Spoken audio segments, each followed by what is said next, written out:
আমি সাবেক সেনা সদস্য মোহাম্মদ নাইমুল ইসলাম। আমি প্রায় 8 বছর বাংলাদেশ সেনাবাহিনী 10 ইস্ট রেজিমেন্ট দুর্দশ দশে কর্মরত ছিলাম। উপস্থিত সহযোগিতার সকল সদস্যগণ ও সম্মানিত সাংবাদিক ভাইদেরকে আমাদের এই সংবাদ সম্মেলনে অংশগ্রহণ করার জন্য আন্তরিক ধন্যবাদ জানাচ্ছি। শুরুতেই আমি স্মরণ করছি 1971 সালের মুক্তিযুদ্ধের 7 জন বীরশ্রেষ্ঠ সহ 30 লক্ষ শহীদদেরকে, যাদের রক্ত ও আত্মত্যাগের বিনিময়ে অর্জিত হয়েছে স্বাধীন বাংলাদেশ। আমি স্মরণ করছি 2024-এর বৈষম্য বিরোধী ছাত্র আন্দোলনের শহীদ আবু সাইদ ও মুগ্ধ সহ সকল নিহত ও আহতদের, যাদের অদম্য সাহসিকতায় আমরা পুনরায় ফিরে পেয়েছি ফ্যাসিবাদ মুক্ত ও বাক স্বাধীনতা প্রকাশের বাংলাদেশ। দেশের বন্যা পরিস্থিতির কারণে যারা আজ ক্ষতিগ্রস্ত ও অসহায়দের জীবন কাটাচ্ছে, মহান সৃষ্টিকর্তা তাদের সহায় হন, সেই দোয়া রাখছি। খুব ক্ষুদ্র একটা পরিসরে আমরা থাকি বাংলাদেশে।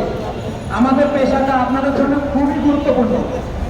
আজ আমরা এখানে উপস্থিত হয়েছি বাংলাদেশ সেনাবাহিনী সহ সশস্ত্র বাহিনীর সকল ভুক্তভোগী অফিসার, ক্যাশিয়র এবং অন্যান্য সৈনিকবৃন্দের পক্ষে। আমরা সবাই বাংলাদেশ সশস্ত্র বাহিনীর ভুক্তভোগী সাবেক সেনা সদস্যগণ। বিগত সরকারের আমলে বিশেষ করে জেনারেল আজিজ আহমেদ সেনাবাহিনী প্রধান থাকাকালীন বিভিন্ন বিষয়কে কেন্দ্র করে সেনা সদস্যদের সামান্যতম ভুল ত্রুটিকে ইস্যু করে একতরফা বিচার ব্যবস্থার মাধ্যমে অনাকাঙ্ক্ষিতভাবে শত শত সেনা সদস্যদের চাকরিচ্যুত করা হয়েছে, বঞ্চিত করা হয়েছে। আমাদের জাতীয় পেনশন থেকে এমনকি ক্ষমতার অপব্যবহার করে দেওয়া হয়েছে বেসামরিক। একজন সেনা সদস্যকে অনাকাঙ্ক্ষিতভাবে বিনা অপরাধে একাধিক শাস্তি দেওয়ার বিষয়টি মানবাধিকার লঙ্ঘন হয়েছে বলে আমি মনে করছি। এই নির্মমতার জন্য একজন সেনা সদস্য আর্থিক ও পারিবারিক এবং সামাজিকভাবে হয়েছে ক্ষতিগ্রস্ত, হয়েছে অপদস্থ। বেশিরভাগ ক্ষেত্রেই দেখা যায় যে নিজ স্ত্রী এবং বহিরাগত নারীর মিথ্যা বাংলার অভিযোগ, নিজ গ্রামের জমি জমা সংক্রান্ত বিচ্ছিন্ন অভিযোগ, অনুমতি ব্যতীত বিবাহ অথবা ইউনিট পর্যায়ে সেনা সদস্যদের সামান্যতম ভোট, রাজনৈতিক প্রতিহিংসা, ব্যক্তিগত আক্রমণ, এই সকল বিষয়ে সুস্থ তদন্ত না করে একতরফা বিচার ব্যবস্থার মাধ্যমে আমরা চাই বিষয়টা যাক যে আমরা কতটা মানবতার জীবনযাপন করছি। তারা আমাদের সেনাবাহিনীতে চাকরি করেছে, তাদের ও বৈষম্যের খাতে ফেলে সরকারি সকল প্রকার সুবিধা থেকে বঞ্চিত করে অন্যায়ভাবে চাকরিচ্যুত করা হয়। আজ রাজধানী ঢাকা সহ প্রত্যন্ত গ্রাম প্রচলিত রয়েছে যে স্ত্রী অভিযোগ করলে সেনা সদস্যদের চাকরি থাকে না। সেই সুযোগ কাজে লাগিয়ে একজন সেনা সদস্যকে তার স্ত্রী ও সমস্যাশী বিভিন্ন উপায়ে আর্থিক ও মানসিক নির্যাতন করে থাকে। আমি 100% নিশ্চিত হয়ে বলতে পারি, এই মুহূর্তে যারা বাংলাদেশ সেনাবাহিনী সহ সশস্ত্র বাহিনীতে কর্মরত আছেন, তাদের মধ্যে প্রায় 80% সৈনিক বৈবাহিক জীবনে অসুখী। এর কারণ ও দায়ভার একমাত্র বাংলাদেশ সেনাবাহিনীর এবং সেনাবাহিনীর অনীতি ও একতরফা বিচার ব্যবস্থা। আমি মাননীয় প্রধান উপদেষ্টা সহ মাননীয় সেনাবাহিনী প্রধানের কাছে প্রশ্ন রাখছি, একজন সেনা সদস্যদের স্ত্রীর সাথে তার চাকরির সম্পর্ক কোথায়? আমরা চাই আপনারা আমাদের এই বন্ধু বিষয়টা মিডিয়ার মাধ্যমে তুলে ধরবেন এবং এই কথা বলে আমি আপনারা দেশের সর্বস্তরের জনগণ অবগত আছেন যে একজন সেনা সদস্য সহ সশস্ত্র বাহিনীর প্রতিটা সদস্যকে চাকরিতে নিয়োগ দেওয়ার পূর্বে বিভিন্ন পর্যায়ে বিভিন্ন ধাপে যাচাই বাছাই পরীক্ষা নিরীক্ষা করা হয়। তাহলে উক্ত সেনা সদস্যকে অথবা উক্ত সশস্ত্র বাহিনীর সদস্যকে চাকরিচ্যুত করার পূর্বে কেন ঠিক একইভাবে তার অপরাধকে যাচাই বাছাই ও পরীক্ষা নিরীক্ষা করা হয় না? সশস্ত্র বাহিনী এই জাতির আস্থা ও ভরসার প্রতীক। আমরা সেই সশস্ত্র বাহিনীর সদস্য হয়েও ফ্যাসিবাদ ও বৈষম্যের শিকার। আমাদের সাথে যা হয়েছে তা অন্যায়, অত্যাচার, অবিচার। আমরা বিচার থেকে বঞ্চিত, আমরা রাষ্ট্রীয় অধিকার থেকে বঞ্চিত। এক কথায় আমরা জুলুমের শিকার হয়ে আজ প্রতিটি চাকরিচ্যুত সেনা সদস্যগণ, প্রতিটি চাকরিচ্যুত সশস্ত্র বাহিনীর সদস্যগণ মানবতা জীবনযাপন করছে।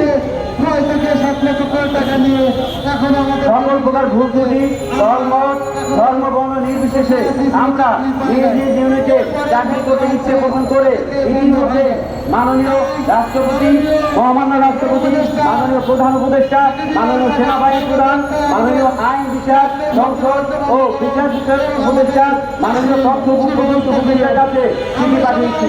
কিন্তু দুর্ভাগ্যজনকভাবে বলতে হচ্ছে যে আমরা সেই চিঠির কোনো উত্তর পাইনি। তাই আজ এই সংবাদ সম্মেলনের মাধ্যমে আমরা মাননীয় প্রধান উপদেষ্টা এবং মাননীয় সেনাবাহিনীর প্রধান সহ সশস্ত্র বাহিনীর প্রধানদের কাছে আমাদের কষ্ট ও দাবিসমূহ তুলে ধরছি। আমাদের দাবিসমূহ: 1, চাকরিচ্যুত সময় থেকে অদ্যাবধি সম্পূর্ণ বেতন ভাতা ও অন্যান্য সুযোগ সুবিধা সহ চাকরি পুনর্বহাল করতে হবে। 2, যদি কোনো সেনা সদস্য সহ কোনো সশস্ত্র বাহিনীর সদস্যকে চাকরি পুনর্বহাল করা সম্ভব না হয় তাহলে উক্ত সশস্ত্র বাহিনীর সদস্যদের সরকারি সকল প্রকার সুযোগ সুবিধা সহ সম্পূর্ণ পেনশনে আওতাভুক্ত করতে হবে। 3, যে আইন কাঠামো ও একতরফা বিচার ব্যবস্থা প্রয়োগে শত শত সেনা সদস্য সহ শত শত সশস্ত্র বাহিনীর সদস্যদের চাকরিচ্যুত করা হয়েছে সেই বিচার ব্যবস্থার সংস্করণ করতে হবে। আজ অন্তর্বর্তীকালীন সরকারের অধীনে ফ্যাসিবাদ ও বৈষম্য দূরীকরণ সহ দেশ সংস্কারের কাজ চলছে।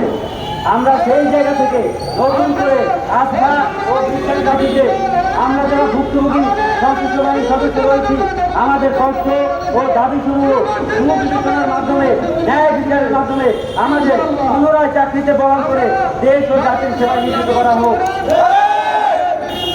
আমরা এই সংবাদ সম্মেলনের মাধ্যমে বৈষম্যবিরোধী ছাত্র আন্দোলনের শিক্ষার্থী সহ দেশের ছাত্র জনতার কাছে অনুরোধ জানাচ্ছি যে আমাদের কষ্ট ও দুর্দশার কথা বিবেচনা করে আপনারা আমাদের দাবি আদায়ের পক্ষে কাজ করুন এবং আমাদের পাশে থেকে আমাদেরকে সহযোগিতা করুন।